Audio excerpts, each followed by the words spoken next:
नमस्ते सदावत्सले मातृभूमि में। प्रयागराज में जो घटना की गई और प्रयागराज में उधर बुलंदशहर में मतलब देवबंद में मुरादाबाद फिरोज़ाबाद उसमें भी सबसे बड़ी घटनाओं में जो उत्तर प्रदेश में हुई, हालांकि रांची में बहुत बड़ी घटना हुई जिसमें 2 लोगों की मृत्यु भी हो गई। पुलिस ने अपने बचाव में उस समय सीधी गोलियां चलाईं और उपद्रवियों से बचने के लिए पुलिस करती तो क्या करती, उसने गोलियां चलाकर अपने आप को बचाया। तो 2 लोगों की मृत्यु हो गई। लेकिन बंगाल की चीफ मिनिस्टर लगातार कह रही हैं इसका कारण ये वो, तो कुछ लोगों को तो कारण दिख रहा है, कुछ लोगों को वाकई में दंगा दिख रहा है। अगर कोई कारण है भी तो पुलिस एफआईआर होनी चाहिए। बंगाल में तो पुलिस एफआईआर हो सकती है, बंगाल में केस फाइल हो सकता है, आप नूपुर शर्मा के खिलाफ कार्रवाई कर सकते हैं। जिसको भी जो भी करना है आप अपनी एफआईआर लिखा कर करिए जो करना है। लेकिन आप ये कहें कारण ये कारण वो, कारण कोई नहीं है। कारण केवल दंगा फैलाना है, कारण देश का लॉ एंड ऑर्डर अपने हाथ में लेना है। ममता बनर्जी अपने दामाद की तरह लोगों को बता रही हैं कि ये इस कारण से इन्होंने ऐसा किया। लेकिन उत्तर प्रदेश सरकार तो इसमें कोई कोताही बरतने वाली नहीं है। उत्तर प्रदेश सरकार किसी भी दंगाई को माफ करने वाली नहीं है। हाँ, होता क्या है कि दंगा करने से पहले अब 2 चीजें मिलाकर देखनी चाहिए कि दंगे की वजह से प्रॉपर्टी गिर रही है या प्रॉपर्टी गिरने की वजह से दंगा किया गया। ये 2 अलग अलग बातें। मैं फिर से कहता हूं, आप उसको समझ लीजिए। क्या इलीगल प्रॉपर्टी की वजह से दंगा किया जा रहा है या दंगा करने की वजह से प्रॉपर्टी गिराई जा रही है? ये 2 चीजें। आप 2 तरह की न्यूज़ें सुनेंगे। मैं कम्युनिस्ट मीडिया को, द वायर जैसी मीडिया को देख रहा था तो उन्होंने विक्टिम कार्ड खेला है कि भैया उन्होंने दंगा कर दिया और दंगा करते ही योगी सरकार ने वो बुलडोजर भेज दिया। आफरीन फातिमा एक एक्टिविस्ट हैं और घर में बहुत सारी महिलाएं हैं, उनको निकालकर बाहर करने का नोटिस कर दिया है। 12 तारीख को 11 बजे बिल्डिंग गिराने आएंगे और ये वो फला फला फला। और वो तो एक एक्टिविस्ट है आफरीन फातिमा, और उसके पिता को ऐसे ऐसे करके कर दिया गया है। और उसके पिता जावेद मोहम्मद ने अगर कुछ किया है उनके ऊपर 107 अबेटमेंट लगा दिया गया है। यानी कि भैया प्रयागराज में अगर कुछ भी होता है तो उसके लिए मेरे पिता को ही जिम्मेवार ठहराया जाएगा। मैं एक्टिविस्ट हूं इसलिए मेरे खिलाफ ये चल रहा है। अब ये जो एक्टिविस्ट की परिभाषा है कम्युनिस्ट मीडिया की, उस परिभाषा को कैसे काउंट करूं मैं समझ नहीं पाता हूं। उस मीडिया को क्या हम ये माने कि भीमा कोरेगांव कांड में जो लोग शामिल थे, जिन्होंने वो प्रोपेगेंडा रचा था, वो एक्टिविस्ट थे? हालांकि पूरे के पूरे कम्युनिस्ट मीडिया ने उनको एक्टिविस्ट कहा। जो लोग आदिवासियों को भड़काकर वहां नक्सलवाद फैलाते हैं, ऐसे दिल्ली यूनिवर्सिटी के प्रोफेसर या जेएनयू में पढ़ाने वाले प्रोफेसर, एएमयू में पढ़ाने वाले प्रोफेसर, जामिया मिलिया के प्रोफेसर, या फिर मैं बात करूं जादवपुर यूनिवर्सिटी के प्रोफेसर, ऐसे प्रोफेसर्स ये एक्टिविस्ट हैं क्या? जो सिस्टम अपने आप को कहते हैं हम एंटी एस्टेब्लिशमेंट हैं। मैं तो ये मानकर चलता हूं ऐसे न्यूज़पेपर और पोर्टल स्क्रॉल वाले कानपुर में आए और कानपुर में स्क्रॉल द हिंदू एक साथ घुसा। मैंने देखा कि पहले देश भर की मीडिया लगी हुई थी, लेकिन देश भर की मीडिया की जो रिपोर्टिंग गई उससे ये सिद्ध हुआ कि वाकई में चंदेश्वर के हाथे के ऊपर हमला हो रहा था और चंदेश्वर के हाथे ने प्राइवेट डिफेंस में ये सब कुछ किया जो भी हुआ। लेकिन बाद में कम्युनिस्ट मीडिया का ये स्टाइल है कि वो 2-4 दिन बाद आते हैं, फिर अंदर घुसते हैं, फिर गलियों से स्टोरियां बनाते हैं, फिर कुछ लोग ढूंढते हैं अपने मतलब के मिल जाएं, उनके नामों से स्टोरी बनाकर रखेंगे और फिर वो स्टोरी एक साथ किसी दिन देश भर में चलाई जाएगी। स्क्रॉल वाले लोग आए, उन्होंने कुछ बात पूछना चाहा तो लोगों ने कहा, कुछ लोगों को स्क्रॉल के बारे में जानकारी थी, उन्होंने कहा कि आप तो कम्युनिस्ट मीडिया हैं, आप तो कुछ ऐसा गड़बड़ करने ही आएंगे। विक्टिम कार्ड, आप अल्पसंख्यक कार्ड खेलेंगे, आप विक्टिम कार्ड खेलेंगे, आप SC/ST कार्ड खेलेंगे, लेकिन आप चंदेश्वर हाथे के ऊपर जो हमला हुआ उस हमले को जस्टिफाइड कर लेंगे और बताएंगे कारण ये कम्युनिस्ट मीडिया का काम है। और जो लोग भी करेंगे उनको एक्टिविस्ट बता देंगे, ये तो एक्टिविस्ट थे और एक्टिविस्टों के खिलाफ सरकार एक्शन ले रही है। ऐसा एक प्रोपेगेंडा हमारे देश में खूब चलता है। अब इसीलिए आफरीन जावेद मोहम्मद की लड़की को एक्टिविस्ट बता दिया और ये कहा उनके घर में बहुत सारे मेंबर्स हैं और वो मेंबर्स महिलाएं हैं, उनको पुलिस निकालकर खड़ा करना चाहती है। हुआ क्या ये समझना है। 10 मई को अभी तो घटना 10 जून की थी, लेकिन 10 मई को उस जावेद मोहम्मद को नोटिस दिया गया और यह कहा गया कि 24 मई को अथॉरिटीज के सामने आप प्रेजेंट होइए, आपने इलीगल कंस्ट्रक्शन करके रखा है जिसको डेमोलिश किया जाएगा। इलीगल कंस्ट्रक्शन को डेमोलिश किया जाएगा। देखिए मैं शब्दों का इस्तेमाल कर रहा हूं, इलीगल कंस्ट्रक्शन का, अनऑथराइज कंस्ट्रक्शन की बात नहीं कर रहे हैं। अनऑथराइज कंस्ट्रक्शन वो होता है जिसमें जमीन आपकी है लेकिन आपने अथॉरिटी से परमिशन नहीं ली, आपने उसका नक्शा पास नहीं करवाया, आप उसको बना रहे हैं।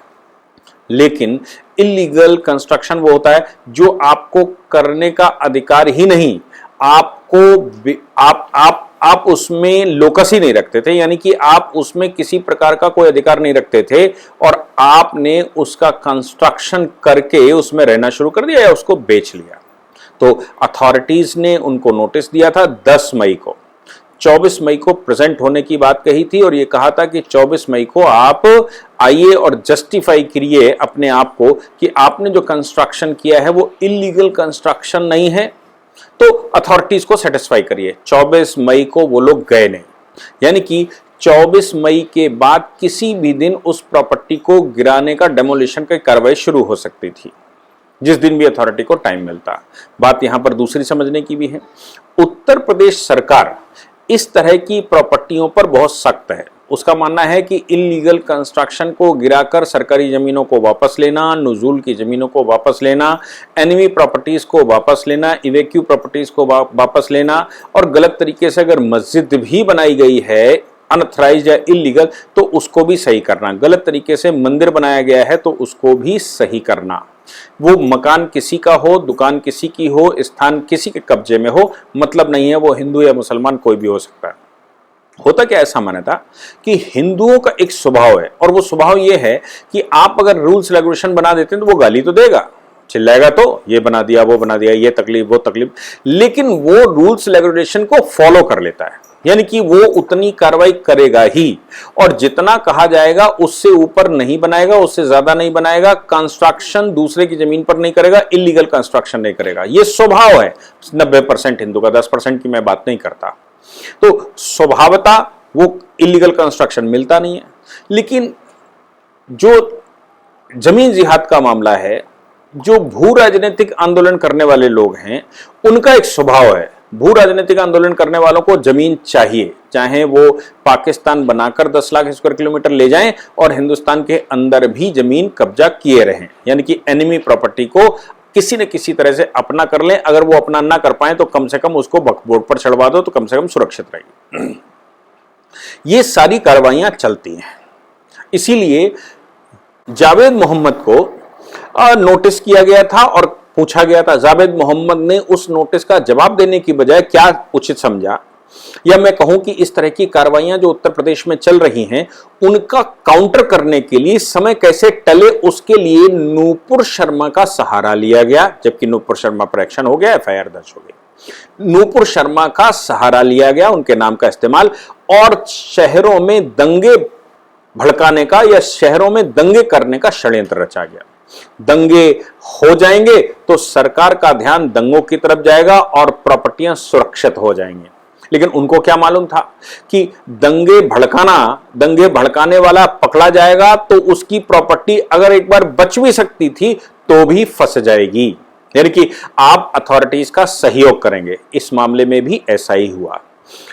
जावेद मोहम्मद जो कि चीफ एक्यूज्ड है, या जावेद पंप जिसका नाम बताया, तो जावेद पंप या जावेद मोहम्मद जो चीफ एक्यूज्ड है, उसने इसकी प्लानिंग की थी, वो मास्टरमाइंड था। उसने प्रयागराज में दंगे भड़काने, दंगे फैलाने का, दंगे करने का विचार किया था। शायद उसके दिमाग में ये रहा होगा कि अगर दंगे हो जाएंगे तो मेरी प्रॉपर्टी बच जाएगी, और भी बहुत सारे लोगों के खिलाफ मुकदमे होंगे तो उधर एंगेज हो जाएंगे, और जितना टाइम काटा जा सकता है, क्योंकि एक पार्टिकुलर समाज ये कहता है कि मोदी जी, योगी जी कितने दिन रहेंगे, ये कभी ना कभी तो जाएंगे। आपने ओवैसी का बयान सुना होगा कि कब तक रहेगा मोदी और कब तक रहेगा योगी, योगी मठ में चले जाएंगे और मोदी जब पहाड़ों पर चले जाएंगे तब क्या होगा। तो ऐसे करके हड़काते धमकाते रहते हैं। ये सब बातें इस तरह के लोग करते हैं, इसलिए करते हैं कि उनके मन में, उनके विचार में ये बात है कि वो ये करेंगे। इसलिए टाइम कैसे काटा जाए इसका पूरा प्रयास किया जाता है। अब वो टाइम काटने का जो प्रयास किया जाता है, उस प्रयास में ही दंगे भड़काए गए, दंगे किए गए। अभी भी सूचनाएं कुछ इस प्रकार की आ रही हैं कि इस तरह का सन्नाटा फिर, जैसा मैंने आपको याद होगा आज से 15 दिन पहले, बल्कि 20 दिन पहले कहा था कि लोगों के दिमाग में एक पार्टिकुलर कम्युनिटी इस बात का विचार कर रही है कि कुछ बड़ा करना है और सभी को सावधान रहने की आवश्यकता है। उसके कुछ समय बाद ही चंदेश्वर के हाथे पर हमला हो गया था कानपुर में, और चंदेश्वर के हाथे पर हमला होने के बाद जब एफआईआर हो गई थी, नूपुर शर्मा के ऊपर कार्रवाई हो गई थी, फिर भी अगले जुमे को यह सब कुछ किया गया। तो कारण नूपुर शर्मा नहीं है। अगर उसकी वजह से होता तो उसी समय, जिस समय उन्होंने बोला था, उसके दूसरे दिन, तीसरे दिन, चौथे दिन, लेकिन कई दिनों बाद ये सब कुछ किया जा रहा है। और जब इस्लामिक कंट्री भी ये कह चुके हैं कि we are satisfied with the action of government of India और बाय द बीजेपी गवर्नमेंट, तो फिर जब वो सेटिस्फाइड हैं जिन्होंने आग्रह किया था कि नूपुर शर्मा के बयान को हम कंडेम करते हैं और आपको एक्शन लेना चाहिए, जब वो सब सेटिस्फाई हो गए, उन्होंने वेलकम किया, तो फिर भारत में रहने वाले लोगों को क्या समस्या आ गई? भारत में रहने वाले लोगों को कोई समस्या नहीं आ गई। समस्या कोई दूसरी है। जो भू राजनीतिक आंदोलन चलाया जा रहा है, उस भू राजनीतिक आंदोलन की नींव हिल गई है। उत्तर प्रदेश में तो कम से कम हिल ही गई है। इसलिए उत्तर प्रदेश सरकार जिस तरह से काम कर रही है, क्योंकि उत्तर प्रदेश सरकार का इस समय का मानना यह है कि हम सरकार बनाने के लिए सरकार में नहीं है, हम चीजों को सही करने के लिए सरकार में हैं और अगले बहुत सारे वर्षों तक चीजें सही रहें और पिछले 70-75 वर्ष में जो चीजें गलत हो गई हैं उनको हम सुधार कर सही कर दें। हकीकत तो यही है कि अखिलेश यादव की तरह या मायावती की तरह सरकार नहीं बनानी। सत्ता में हासिल हो गए तो हम कुछ गाड़ियां मिल जाएंगी, कुछ कर्मचारी मिल जाएंगे और बड़ा मौज से रहेंगे। सरकार तो इसलिए बनती है कि जो उसकी नजर में गलत है उसको वो स्थायी रूप से सही करे और व्यवस्था को सही करे। योगी जी की सरकार का ऐसा ही मत है कि हम सत्ता में इसलिए नहीं आए कि हम सत्ता का भोग भोगेंगे, हम सत्ता में इसलिए आए हैं कि चीजों को हम सही करेंगे, जड़ से सही करेंगे। अब जड़ से सही करेंगे तो भू राजनीतिक आंदोलन पिछले 70-75 वर्ष से भारत में चल रहा है और वो भू राजनीतिक आंदोलन की नींव, उस लब जिहाद की नींव या ऐसे इस तरह के बहुत सारे जमीन जिहाद के जो, या यूपीएससी जिहाद या पीएससी जिहाद, ऐसी बहुत सारी चीजें जो चल रही थी, उन सब की कलई खुलने वाली है। वो सारी चीजें पकड़कर सामने आ जाएंगी और उन पर सब पर कार्रवाई होगी।